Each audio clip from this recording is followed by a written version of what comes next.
The morning sun cast long shadows across the Naval Special Warfare Command headquarters in Coronado, California. Lieutenant Sarah Chin stepped out of her rental car, adjusting her dress blues one final time before walking toward the imposing building. At 28, she carried herself with the quiet confidence that came from years of specialized training and combat experience. Her black hair was pulled back in a regulation bun, and her posture spoke of military discipline earned through countless hours of rigorous preparation. Sarah had been summoned to headquarters for what her commanding officer described as a routine briefing with senior leadership. However, nothing felt routine about being called to meet with Admiral Marcus Thompson, one of the most decorated and respected leaders in naval special warfare.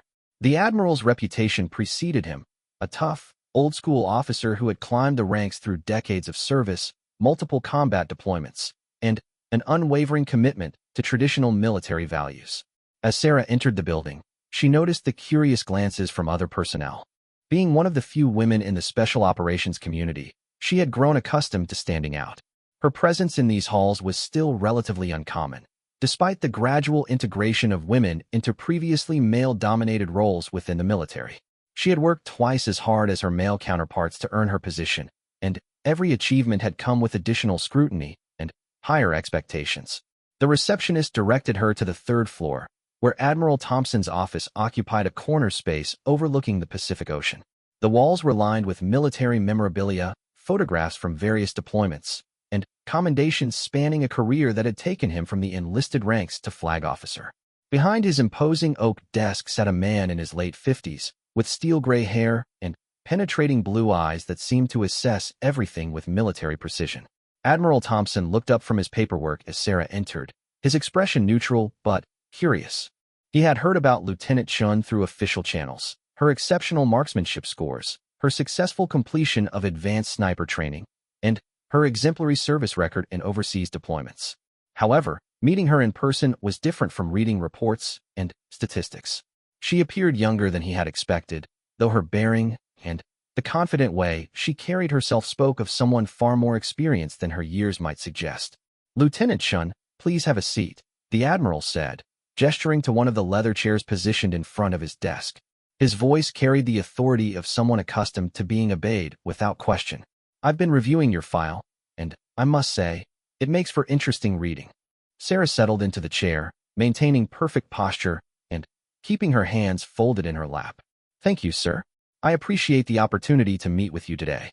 The Admiral leaned back in his chair, studying her with the analytical gaze of someone trying to reconcile what he was seeing with what he had expected. "Tell me, Lieutenant, how does someone your age and background end up in special operations?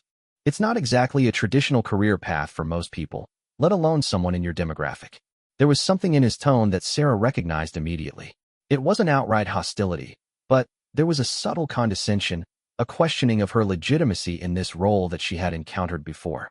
It was the tone of someone who believed that certain positions should be reserved for certain types of people, and that her presence represented some kind of deviation from the natural order. "Sir, I joined the Navy because I wanted to serve my country in the most meaningful way possible," Sarah replied, her voice steady and respectful. "When the opportunity arose to pursue specialized training, I felt it was my duty to push myself to become the best possible asset for my team and my country." Admiral Thompson nodded, but his expression suggested he wasn't entirely convinced. "And you completed sniper training, I see. That's quite an accomplishment. Though I have to wonder if the standards have evolved over the years to accommodate different types of candidates."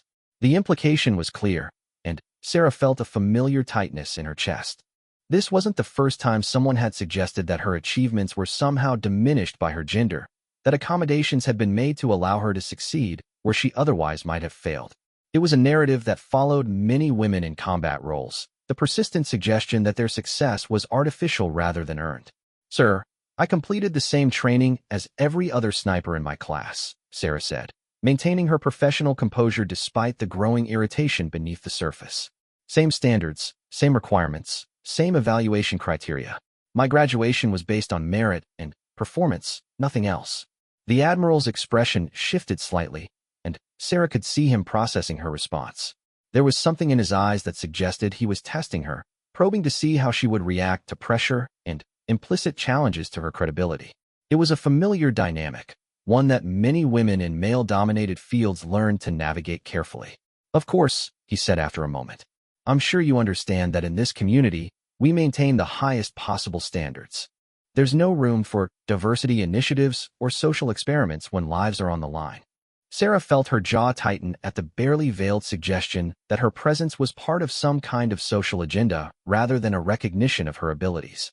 She had heard similar comments throughout her career, the persistent insinuation that women in combat roles were there to check boxes rather than contribute meaningfully to mission success. Sir, I've never asked for special treatment, and I've never received it, she said, her voice remaining professional but gaining a slight edge. My record speaks for itself. Every mission I've been assigned, every target I've been asked to engage, every objective I've been given, I've completed successfully. Admiral Thompson leaned forward, his expression becoming more focused. Yes, I've read about your deployments. Impressive numbers, I'll grant you that. Though I have to say, reading about something and seeing it in action are two very different things. There was a challenge in his voice now, something that went beyond simple skepticism. Sarah recognized the tone of someone who had made up his mind about her capabilities before she had even walked into the room. Someone who was looking for confirmation of his preconceived notions rather than genuinely evaluating her on her merits. Sir, if you'd like to discuss specifics about my performance or capabilities, I'm happy to provide additional details, Sarah offered, maintaining her professional demeanor despite the increasingly uncomfortable direction of the conversation. The Admiral stood up from his desk and walked over to the window, looking out at the ocean while continuing to speak. You know, Lieutenant, I've been in this business for over 30 years. I've seen a lot of changes, some good, some questionable. The integration of women into combat roles is one of those changes that I'm still trying to understand. He turned back to face her, his expression serious. Don't get me wrong, I'm not opposed to progress. But I am concerned about maintaining the integrity and effectiveness of our forces. When we start making exceptions or lowering standards to accommodate different groups, we risk compromising mission success. Sarah felt her patience beginning to wear thin. The conversation was following a predictable pattern, one she had experienced numerous times throughout her career. The Admiral's words were carefully chosen to avoid being overtly discriminatory, but the message was clear. He viewed her presence as a potential liability rather than an asset. Sir, with respect, I don't believe any standards have been lowered, Sarah said, her voice remaining controlled but gaining strength. I earned my position through the same training, testing, and evaluation process as every other member of my unit. If anything, the scrutiny I've faced has been more intense, not less. Admiral Thompson returned to his desk, settling back into his chair with the air of someone preparing to deliver a verdict. Lieutenant, I'm going to be direct with you. I've called you here today because I wanted to meet you personally before making some recommendations about future assignments and career progression. Based on what I've seen in your file and our conversation today, I have some concerns about placing you in certain high-visibility roles. The words hit Sarah like a physical blow. After years of exemplary service, countless successful missions, and recognition from her immediate superiors, she was being told that her career progression would be limited not because of any failure on her part, but because a senior officer had decided she wasn't suitable for advancement. Sir, may I ask what specific concerns you have about my performance or qualifications? Sarah asked, struggling to keep her voice steady. The Admiral's expression softened slightly, as if he genuinely believed he was doing her a favor. Look, Lieutenant, you seem like a dedicated officer, and I'm sure you've worked hard to get where you are. But leadership roles in special operations require a certain presence, a certain gravitas that commands respect from hardened warriors. I'm just not sure that someone in your position can effectively lead the kind of men we deploy on critical missions. Sarah felt a surge of anger that she fought to suppress. The Admiral's words weren't just questioning her abilities. They were dismissing the very possibility that she could be an effective leader based solely on his assumptions about gender and authority. It was a perspective that ignored her actual performance and achievements in favor of outdated stereotypes. Sir, I've led teams in combat situations, Sarah said, her voice tight with controlled emotion. I've been responsible for the lives of other service members, and I've successfully completed every mission I've been assigned. My subordinates and peers have consistently rated my leadership highly in their evaluations. Admiral Thompson waved his hand dismissively. Paper evaluations are one thing, Lieutenant. Real leadership in life or death situations is something else entirely. I'm not saying you can't do your job. Clearly, You can shoot straight and follow orders. But asking hardened SEALs to follow someone they don't instinctively respect is asking for trouble. The condescension in his voice was unmistakable now. Sarah realized that this wasn't a genuine evaluation of her capabilities. It was a predetermined conclusion based on bias and assumption. The Admiral had already decided that her gender made her unsuitable for leadership, and nothing she could say or demonstrate would change his mind.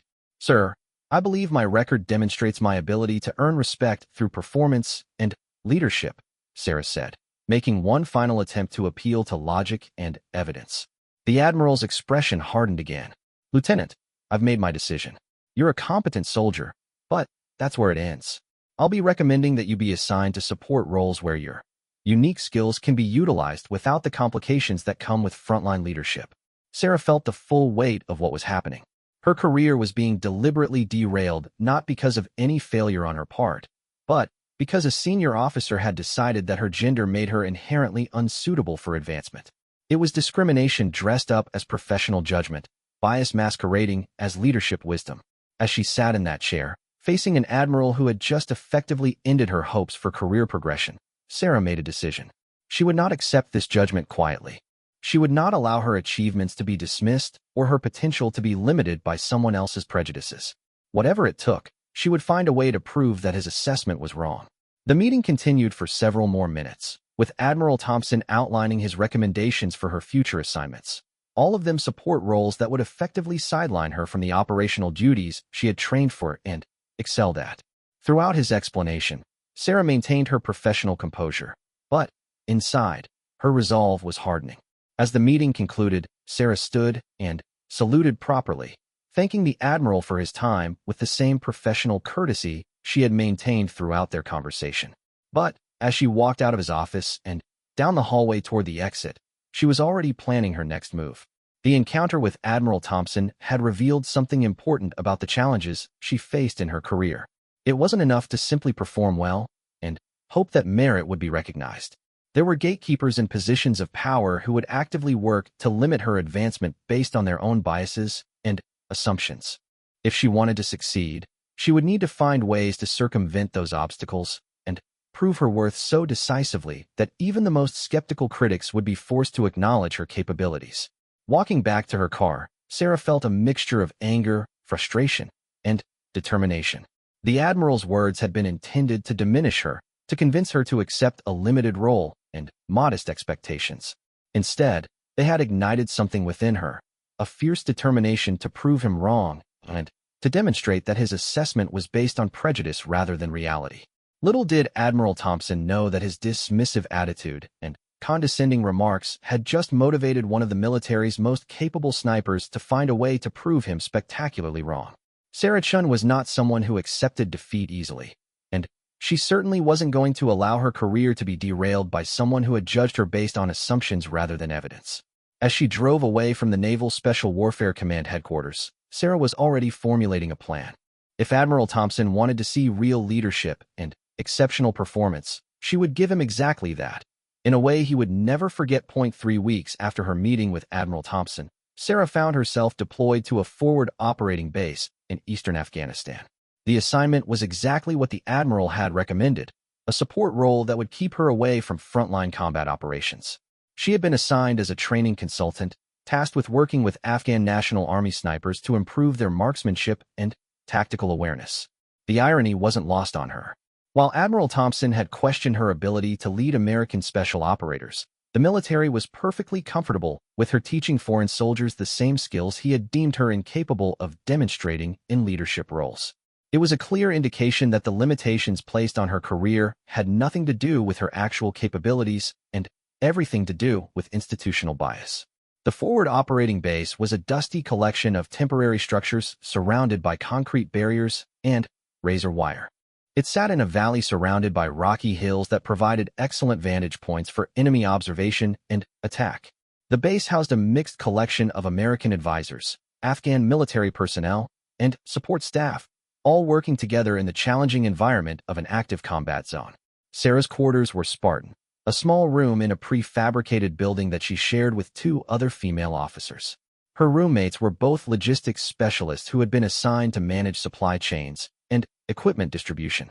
They were competent professionals, but their conversations often focused on the administrative challenges of their roles rather than the tactical considerations that occupied Sarah's thoughts. Within her first week at the base, Sarah had established a training routine with 12 Afghan snipers who had been selected for advanced instruction. The men were experienced soldiers who had been fighting in various capacities for years, but their formal sniper training had been limited. They approached their work with the serious dedication of people who understood that their skills would directly impact their survival and the success of their missions. Despite the language barrier, Sarah quickly developed a rapport with her students. Her translator, a young Afghan-American sergeant named Omar, had grown up in California before joining the military and returning to Afghanistan as an interpreter. He proved invaluable in helping Sarah communicate not just the technical aspects of marksmanship, but the tactical thinking and situational awareness that separated good shooters from exceptional snipers. The training took place on a range that Sarah had helped design, utilizing the natural terrain around the base to create realistic scenarios. She emphasized not just accuracy, but the ability to remain concealed, to read environmental conditions, and to make split-second decisions under pressure. Her students were eager learners who appreciated her methodical approach and her willingness to share hard-won knowledge from her combat experience. As the weeks passed, Sarah began to notice something that both frustrated and motivated her.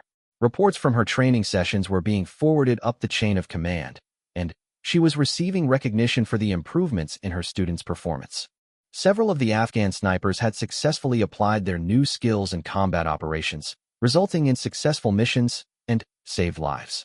Yet this success was being framed as evidence of her effectiveness in a support role rather than proof of her capability for more demanding assignments. The disconnect was obvious to anyone willing to see it clearly.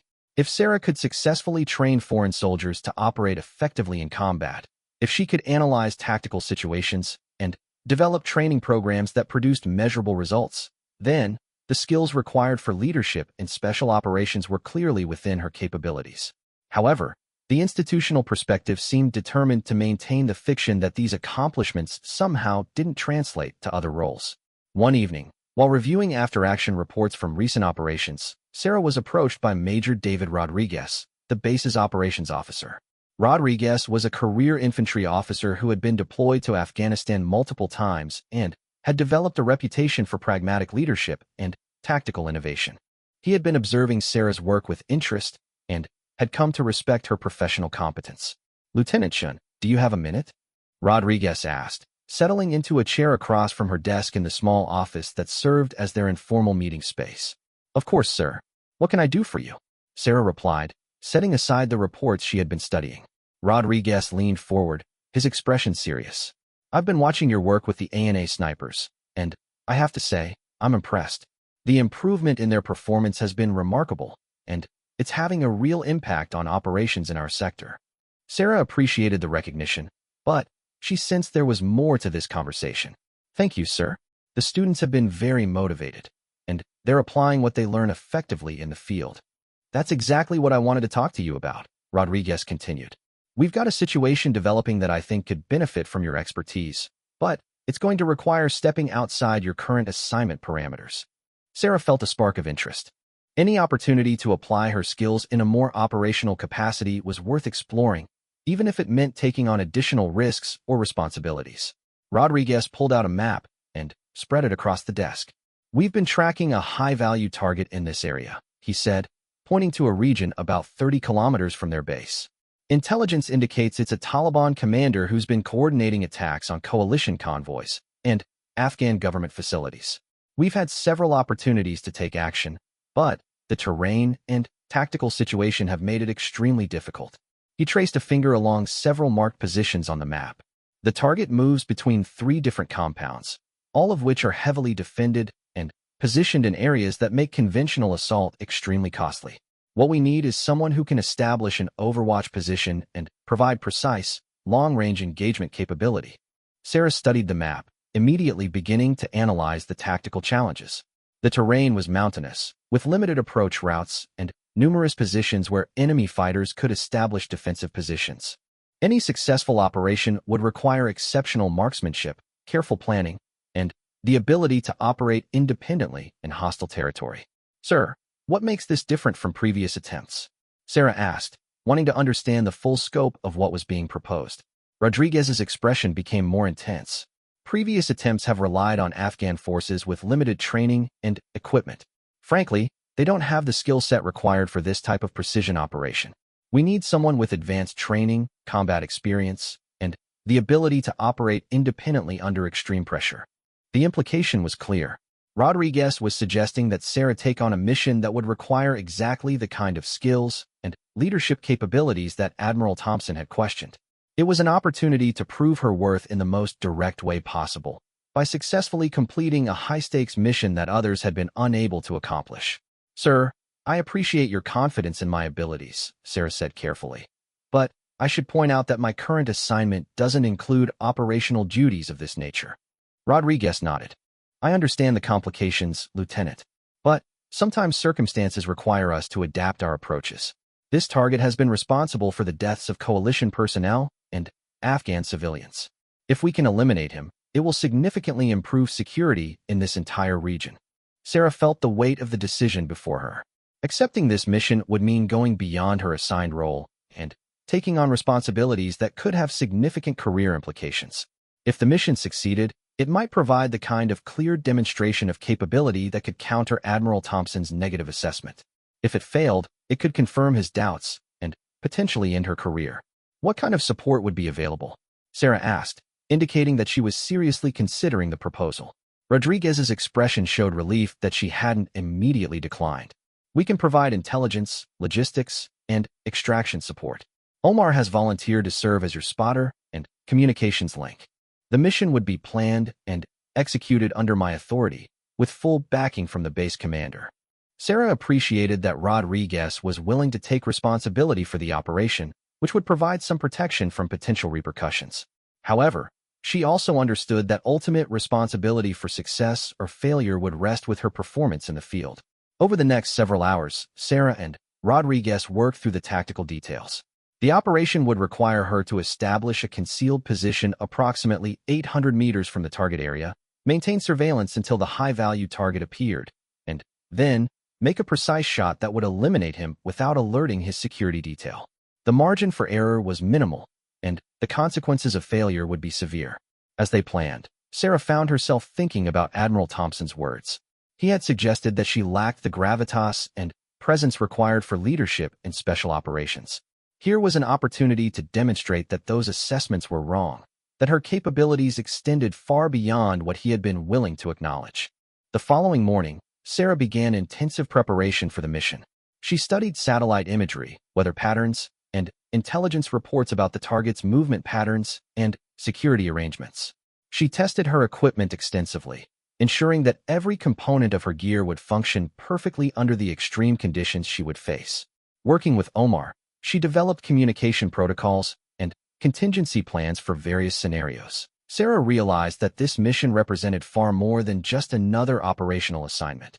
It was a chance to definitively answer the questions about her suitability for leadership and combat roles. As she continued her preparation, Sarah felt a mixture of anticipation and determination that reminded her why she had chosen this career path in the first place. She had become a sniper not just because she possessed the necessary skills, but because she believed in the mission and wanted to serve in the most meaningful way possible. Admiral Thompson's doubts had suggested that her gender made her unsuitable for certain roles, but this mission would provide objective evidence one way or the other. The night before the operation, Sarah spent time reviewing every detail of the plan one final time. She visualized each phase of the mission, from insertion to extraction, considering potential complications and rehearsing her responses. Her equipment was laid out and checked, her weapon was zeroed perfectly, and her mental preparation was complete. As she tried to rest before the mission, Sarah thought about the broader implications of what she was about to attempt. Success would demonstrate her capabilities not just to Admiral Thompson, but to the entire command structure that had questioned whether women could effectively serve in combat leadership roles. Failure would confirm the doubts of those who believed that certain positions should remain closed to female service members. The weight of representation was something that every pioneering woman in male-dominated fields understood. Sarah's performance would be seen not just as an individual achievement or failure, but as evidence of what women in general could accomplish in these roles. It was an unfair burden, but one that came with the territory of breaking barriers and challenging established norms. Despite the pressure, Sarah felt confident in her preparation and abilities. She had trained extensively, gained valuable combat experience, and proven herself repeatedly in challenging situations.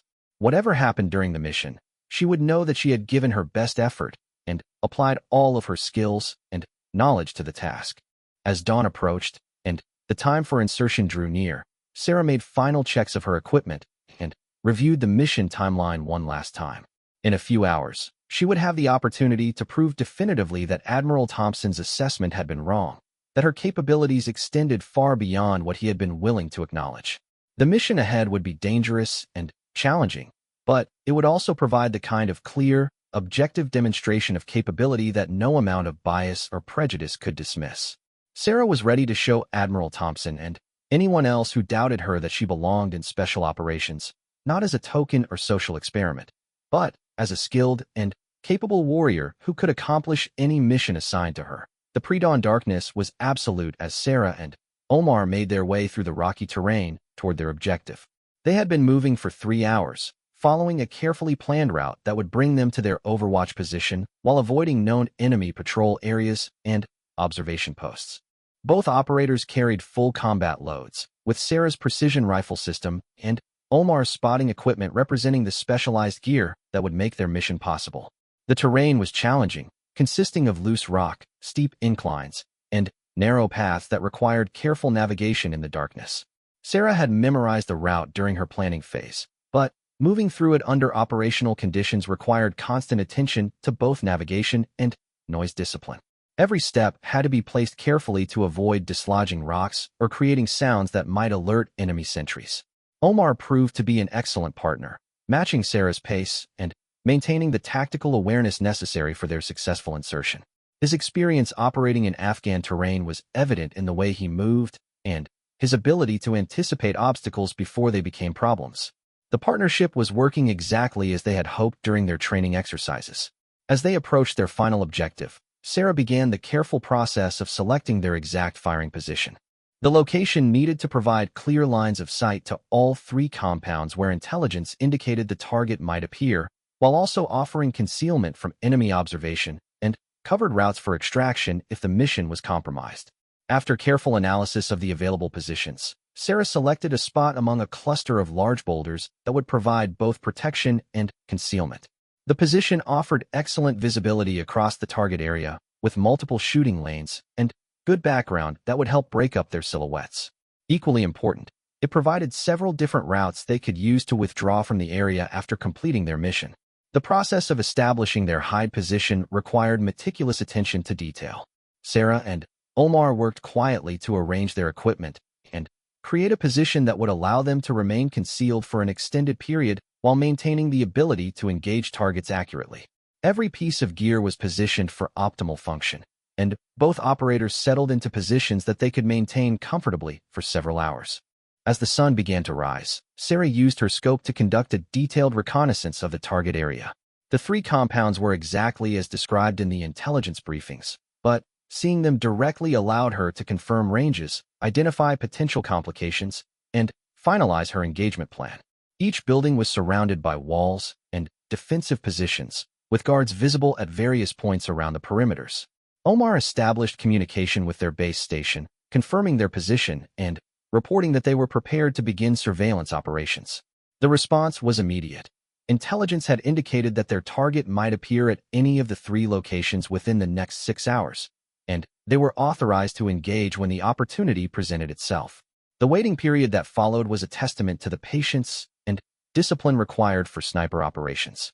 Sarah maintained careful observation of all 3 compounds, watching for any sign of unusual activity that might indicate the arrival of their high-value target. Every person who entered or left the buildings was observed and assessed, their movements analyzed for tactical significance. During the long hours of observation, Sarah found herself thinking about the broader implications of the mission. Admiral Thompson would be arriving at their base the following day, and the success or failure of this operation would likely influence his assessment of her capabilities.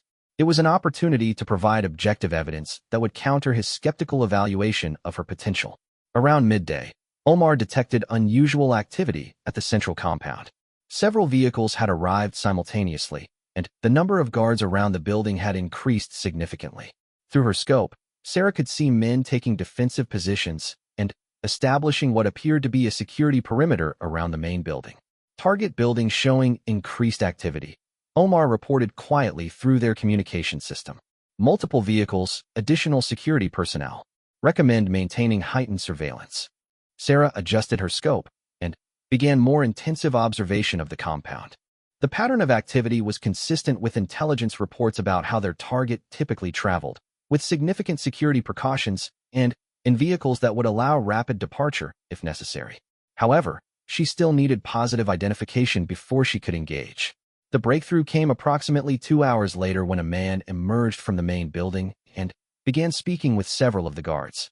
Through her scope, Sarah could clearly see his face, and it matched the intelligence photographs she had studied extensively during mission preparation. The target was present, and he was positioned in a location that would allow a clear shot. Positive identification on primary target, Sarah reported calmly through her headset.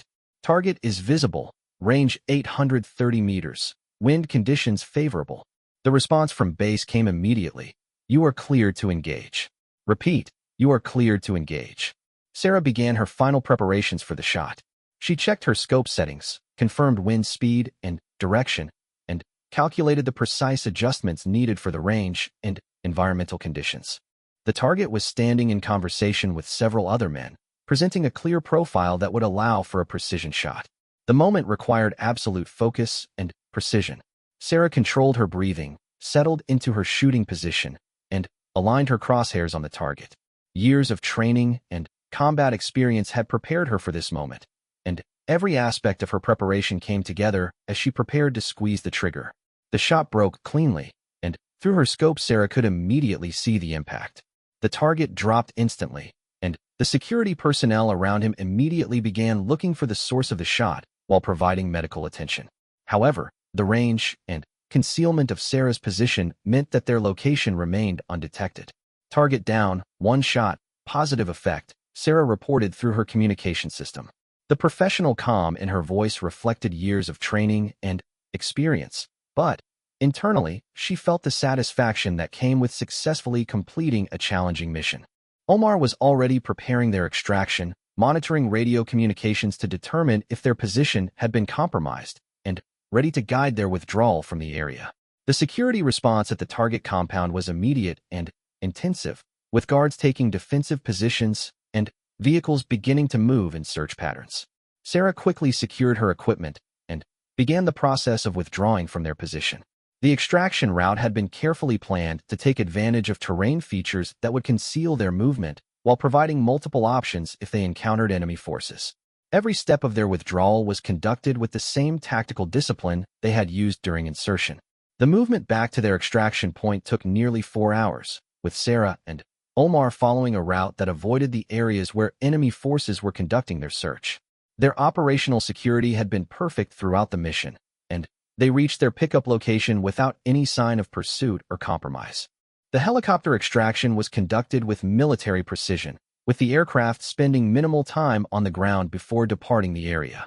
As they lifted off and headed back toward their base, Sarah felt a combination of professional satisfaction and anticipation about the implications of their success. During the flight back to base, Major Rodriguez's voice came through their headsets with a brief but significant message: outstanding work. Target eliminated, mission complete, zero compromise. Admiral Thompson's inspection is confirmed for tomorrow morning. The timing was perfect. Sarah had successfully completed a high-stakes mission that demonstrated exactly the kind of capabilities Admiral Thompson had questioned. The operation had required precision marksmanship, tactical leadership, independent decision-making under pressure, and the ability to work effectively with a partner in hostile territory. Every aspect of the mission had been executed flawlessly. Upon their return to base, Sarah and Omar conducted a thorough debriefing with Rodriguez and the intelligence team. Every aspect of the mission was analyzed and documented, from initial insertion through final extraction. The success was complete. The target had been eliminated with no coalition casualties, no compromise of their position, and no indication that enemy forces had identified their location or methods. The intelligence value of the operation became clear over the following hours. Intercepts of enemy communications indicated that the target's death had created significant disruption in Taliban operations throughout the region. Plans for several attacks had been cancelled, and there was evidence of confusion and disagreement among remaining leadership elements about how to proceed. As evening approached, Sarah found herself preparing for Admiral Thompson's arrival with a sense of confidence she hadn't felt since their initial meeting. The mission had provided exactly the kind of objective evidence she needed to counter his skeptical assessment. There was no way to dismiss or minimize what she had accomplished. She had successfully completed a mission that others had been unable to accomplish, demonstrating capabilities that directly contradicted his doubts about her suitability for operational roles. That night, Sarah spent time reviewing the mission details one final time. Every aspect had been executed according to plan, and the results spoke for themselves. She had identified and engaged a high-value target at long range under challenging conditions, worked effectively with a partner, maintained operational security throughout, and achieved complete mission success without compromise. The personal satisfaction was significant, but the professional implications were even more important. This mission demonstrated that women could not only serve effectively in combat roles, but could excel in the most demanding operational assignments. It provided concrete evidence that challenged the assumptions and biases that had limited opportunities for female service members in special operations. As she prepared for sleep, Sarah reflected on the journey that had brought her to this point. From her initial meeting with Admiral Thompson, through his dismissive assessment and assignment to a support role, to this moment of clear professional vindication, every step had been necessary to reach this conclusion. Tomorrow would bring Admiral Thompson's inspection, and with it the opportunity to present evidence that would definitively answer his questions about her capabilities. The mission had been successful beyond any reasonable measure, and the documentation would speak for itself. There would be no room for interpretation or dismissal. The facts would be clear and undeniable. Sarah fell asleep that night with the quiet confidence that came from knowing she had performed at the highest level under the most demanding circumstances. Whatever Admiral Thompson's reaction might be, she had proven her point in the most direct and unmistakable way possible. The stage was set for a confrontation that would determine not just the trajectory of her own career, but potentially influence opportunities for other women seeking to serve in similar roles. Sarah had done her part by demonstrating exceptional capability under pressure. Now it remained to be seen whether institutional leadership would acknowledge the evidence and adjust their assumptions accordingly. The mission had been a complete success, but the real test would come when Admiral Thompson arrived and was confronted with evidence that directly contradicted his preconceived notions about women in combat leadership roles. Sarah was ready for that confrontation, armed with facts and results that could not be dismissed or explained away. Admiral Thompson's arrival at the forward operating base was announced by the distinctive sound of military helicopters approaching from the east. Sarah watched from the window of the operations center as two Black Hawks touched down in the designated landing zone, their rotor wash creating clouds of dust that temporarily obscured the entire area. The Admiral's inspection visit had been planned for weeks, but the timing now carried additional significance given the successful mission Sarah had completed just 24 hours earlier. The inspection party included Admiral Thompson, his aide, a senior enlisted advisor, and two officers from Naval Special Warfare Command Headquarters. They disembarked with the crisp efficiency that characterized senior military leadership, their bearing and movements reflecting years of experience and authority. Admiral Thompson looked exactly as Sarah remembered, imposing, confident, and carrying himself with the unmistakable presence of someone accustomed to command. Major Rodriguez met the inspection party at the landing zone and escorted them toward the base operations center. The morning schedule included briefings on current operations, facility inspections, and meetings with key personnel. Sarah knew that her own meeting with the Admiral was scheduled for late morning, following his review of operational reports and base activities. During the initial briefings, Rodriguez presented an overview of recent operations, including the successful elimination of the high-value target. He provided tactical details, intelligence assessments, and analysis of the mission's impact on regional security. The presentation was professional and comprehensive, covering every aspect of the operation without specifically identifying the personnel involved. Admiral Thompson listened to the briefing with the focused attention of someone analyzing information for both immediate significance and broader implications. His questions were pointed and revealed a deep understanding of special operations tactics and strategic considerations. Sarah, observing from the back of the briefing room, could see him processing the information and beginning to form judgments about what he was hearing. "Major, this target elimination operation," the Admiral said during the question period. "Walk me through the personnel and capabilities that made this possible." Rodriguez's response was carefully worded but factual. "Sir, the operation was conducted by a two-person team consisting of a primary shooter and spotter.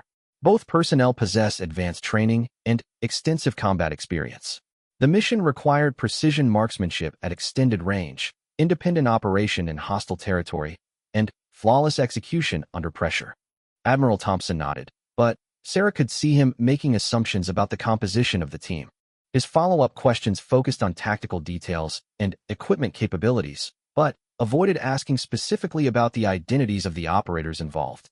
It was clear that he expected the mission to have been conducted by the type of personnel he considered appropriate for such operations. Following the operational briefings, the inspection party toured various facilities around the base. Sarah used this time to prepare for her individual meeting with the Admiral, reviewing mission documents and organizing the evidence she planned to present. The success of the previous day's operation provided her with concrete proof of capabilities that directly contradicted his earlier assessment. When the time came for their meeting, Sarah reported to the temporary office that had been established for the Admiral's use during his visit. The space was Spartan but functional, with maps covering the walls and communication equipment providing connectivity to higher headquarters. Admiral Thompson was seated behind a field desk, reviewing reports and making notes in a leather portfolio. "Lieutenant Chen, please come in," he said without looking up from his paperwork. "I trust your assignment here has been educational." There was something in his tone that suggested he viewed her deployment as a learning experience rather than a meaningful operational assignment. Sarah settled into the chair across from his desk, maintaining the same professional composure she had demonstrated during their first meeting. "Sir, the assignment has been highly productive," Sarah replied. "I've had the opportunity to apply my skills in ways that have contributed significantly to mission success in this area of operations." Admiral Thompson looked up from his papers with an expression of mild curiosity. "Yes, I've heard about your work with the Afghan National Army snipers. Training support is certainly valuable, and I understand you've achieved good results with your students." Sarah recognized the same dismissive tone she had encountered before. The Admiral was framing her accomplishments in terms that minimized their significance, presenting her work as valuable but ultimately limited in scope and importance. "Sir, while the training mission has been important, I've also had the opportunity to contribute to direct operational activities," Sarah said, maintaining a respectful but confident tone. Admiral Thompson's expression shifted slightly, showing increased attention. "Oh, what sort of operational activities?" This was the moment Sarah had been preparing for. "Sir, I was the primary shooter on the high-value target elimination mission that was briefed this morning." The silence that followed was profound. Admiral Thompson's expression went through several changes as he processed what she had just told him. Confusion gave way to skepticism, followed by what appeared to be genuine surprise as the implications became clear. "Lieutenant, you're telling me that you were responsible for that target elimination?" His voice carried a mixture of disbelief and something approaching concern. "Yes, sir. I was the primary shooter, with Sergeant Omar providing spotting and communication support. The mission was planned and executed under Major Rodriguez's authority, and achieved complete success with no compromise or casualties." Admiral Thompson leaned back in his chair, his expression now showing the kind of intense focus that suggested he was rapidly reassessing his previous conclusions. The target elimination mission had been briefed as a significant operational success, requiring exactly the kind of advanced capabilities he had questioned whether Sarah possessed. "Walk me through the operation," he said after a long pause. His tone had changed from dismissive to genuinely interested, though Sarah could detect an underlying tension that suggested internal conflict about what he was hearing. Sarah provided a comprehensive overview of the mission, from initial planning through final extraction. She covered tactical details, environmental challenges, equipment considerations, and decision-making processes throughout the operation. Her presentation was professional and factual, allowing the results to speak for themselves without unnecessary embellishment. As she spoke, Sarah could see Admiral Thompson's expression continuing to evolve. The mission she was describing required exactly the kind of capabilities he had suggested she lacked: independent decision-making under pressure, technical expertise, tactical leadership, and the ability to perform flawlessly when lives depended on precision execution. The range was 830 meters, Sarah continued, with variable wind conditions and significant elevation difference. The target was eliminated with a single shot, with no indication that our position was compromised or identified. Admiral Thompson was taking notes now, his questions becoming more technical and detailed. He asked about scope settings, ammunition selection, environmental calculations, and tactical considerations. Each of Sarah's answers demonstrated deep expertise and practical experience that could not be dismissed or minimized. "Lieutenant, who authorized you to participate in this operation?" The Admiral's question carried implications about chain of command and proper procedures. "Sir, Major Rodriguez requested my participation based on mission requirements and available capabilities. The operation was conducted under his authority and with full knowledge of base command." Admiral Thompson nodded slowly, but Sarah could see him wrestling with the implications of what he was learning. The successful mission represented exactly the kind of performance he had suggested was beyond her capabilities, achieved under the kind of pressure and technical demands that characterized elite special operations. "And the results have been confirmed through multiple sources?" he asked, though the question seemed directed more at confirming his understanding than questioning her account. "Yes, sir. Intelligence reports confirm target elimination, and intercepts indicate significant disruption of enemy operations throughout the region. The mission achieved complete tactical and strategic success." The Admiral was quiet for a long moment, studying the notes he had taken during their conversation. Sarah could see him processing the information and its implications for his previous assessment of her capabilities. The evidence was clear and objective. She had successfully completed a mission that directly demonstrated the abilities he had questioned. "Lieutenant, I have to say this is unexpected," Admiral Thompson finally said. "Based on our previous conversation, I had concerns about your suitability for certain types of assignments." Sarah felt a surge of satisfaction, but maintained her professional demeanor. "Sir, I believe the results speak to my capabilities and readiness for operational responsibilities." Admiral Thompson looked directly at her for the first time since she had revealed her role in the mission. His expression showed a mixture of surprise, reassessment, and what might have been the beginning of respect. "The mission you've described represents exactly the kind of performance we expect from our most capable operators," he said slowly. "The technical requirements, tactical complexity, and pressure tolerance needed for that kind of success are significant." Sarah sensed that this was a critical moment in their interaction. Admiral Thompson was being forced to confront evidence that directly contradicted his assumptions, and his response would indicate whether he was capable of adjusting his views based on objective facts. "Sir, I believe that performance under operational conditions is the most accurate measure of capability," Sarah said. "The mission provided an opportunity to demonstrate skills and decision-making abilities in the most demanding possible circumstances." Admiral Thompson was nodding slowly, still processing the implications of what he had learned.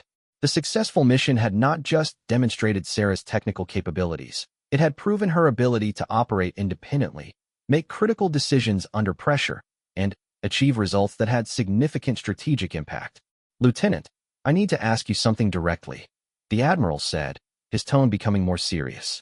"During our previous meeting, I expressed concerns about your potential for advancement and leadership roles. Given what you've just described, I'm wondering if you feel those concerns were misplaced." This was exactly the opening Sarah had hoped for. The opportunity to address his previous assessment directly, supported by concrete evidence of her capabilities. "Sir, I believe that individual performance should be evaluated based on results rather than assumptions," Sarah replied carefully. "The mission demonstrated capabilities that I believe are relevant to leadership and operational roles throughout special operations." Admiral Thompson was quiet for another long moment, and Sarah could see him working through the implications of acknowledging that his previous assessment had been wrong. It wasn't just a matter of individual evaluation. It represented a broader question about assumptions regarding women's capabilities in combat leadership roles. The conversation that followed would determine not just the future trajectory of Sarah's career, but potentially influence opportunities for other women seeking similar roles. Admiral Thompson's response to objective evidence that contradicted his preconceived notions would reveal whether institutional leadership was capable of evolving based on demonstrated performance. Admiral Thompson stood up from his desk and walked to the window, looking out at the austere landscape of the Afghan mountains. The silence stretched for what felt like minutes, though Sarah knew it was probably only seconds. She could sense the internal struggle taking place as he processed information that forced him to reconsider fundamental assumptions about capability and leadership in special operations.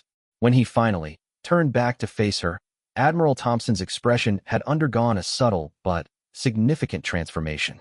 The skeptical certainty that had characterized their first meeting had been replaced by something more complex, a mixture of surprise, reassessment, and what Sarah recognized as the beginning of genuine respect.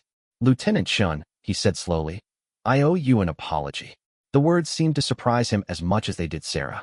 She maintained her professional composure, but internally felt a surge of vindication that went beyond personal satisfaction.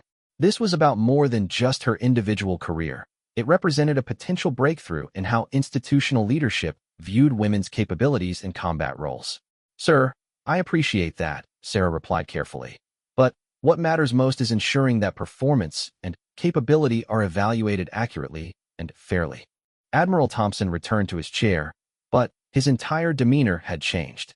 The condescending authority of their first meeting had been replaced by the kind of direct professional engagement that Sarah had hoped to achieve through her performance. "You're absolutely right about that," he said. "And I have to acknowledge that my previous evaluation was based on assumptions rather than evidence. What you accomplished yesterday demonstrates capabilities that exceed the standards we expect for the most demanding operational roles."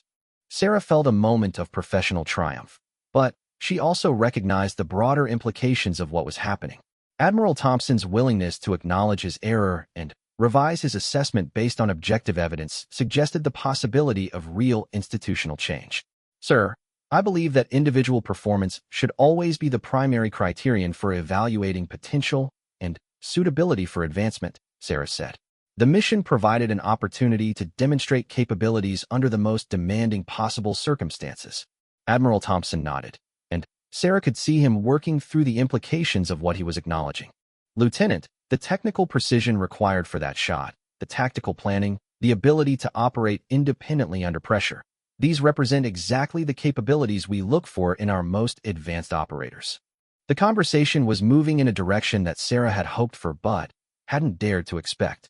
Admiral Thompson wasn't just acknowledging her individual performance. He was beginning to understand the broader implications for how capability and potential should be evaluated.